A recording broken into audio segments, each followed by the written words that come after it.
తుపాను ప్రభావంతో ఉమ్మడి ఖమ్మం జిల్లా వణుకుతోంది. పలు వాగులు వంకలు పొంగి ప్రవహిస్తున్నాయి. పాలేరు జలాశయానికి భారీగా వరద నీరు వచ్చి చేరుతోంది. ఈదురుగాలులతో కూడిన వర్షాల వల్ల ప్రజలు ఇళ్లకే పరిమితం కాగా లోతట్టు ప్రాంతాల్లో నివసించే వారికి అప్రమత్తంగా ఉండాలని హెచ్చరికలు జారీ చేశారు. ఖమ్మం జిల్లాలో భారీ వర్షానికి జన్నారం వద్ద నిమ్మవాగు పొంగి ప్రవహిస్తుంది. వరద ఉధృతి కారణంగా బ్రిడ్జిపై వెళ్తున్న టీసీఎం వ్యాన్ కొట్టుకుపోయింది. డ్రైవర్ గల్లంతయ్యాడు.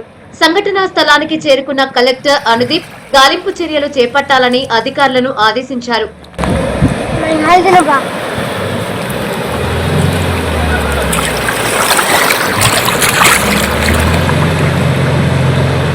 భద్రాద్రి కొత్తగూడెం జిల్లాలో తుపాను ప్రభావంతో చింతల తండాలో సుమారు 10 ఎకరాల వరి పంట, పత్తి పంటలు దెబ్బతిన్నాయి.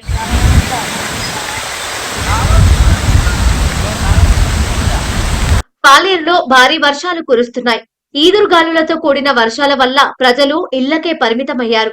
పాలేరు జలాశయం నిండుకుండలా మారడంతో అధికారులు అవుట్ఫ్లో గేట్ల ద్వారా నీటిని దిగువకు విడుదల చేశారు.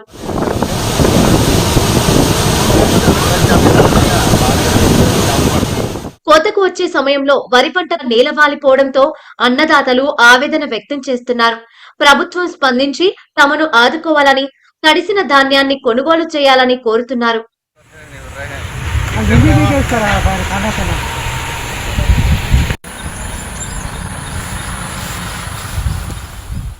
ఖమ్మం జిల్లాలోని పలు మండలాలలో వర్షాలు కురుస్తున్నాయి. దాసాపురం, గరికపాడు, రెబ్బవరంలో వరి పంటకు భారీ నష్టం వచ్చింది.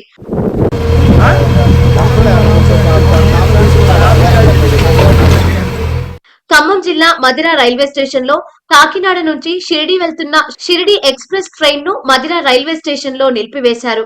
ఇక విజయవాడ నుంచి సికింద్రాబాద్ వెళ్తున్న స్పెషల్ ట్రైన్ మోటామర్రి రైల్వే స్టేషన్ లో నిలిపివేయగా, విజయవాడ నుంచి వెళ్తున్న భద్రాచలం ప్యాసింజర్ ట్రైన్ ను పందిలంపల్లి రైల్వే స్టేషన్ లో నిలిపివేశారు.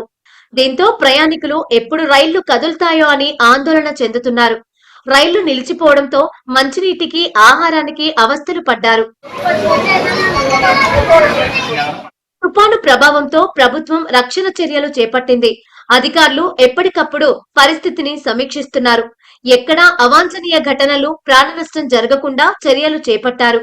ఇప్పటికే లోతట్టు ప్రాంతాల ప్రజలను సురక్షిత ప్రాంతాలకు తరలించారు.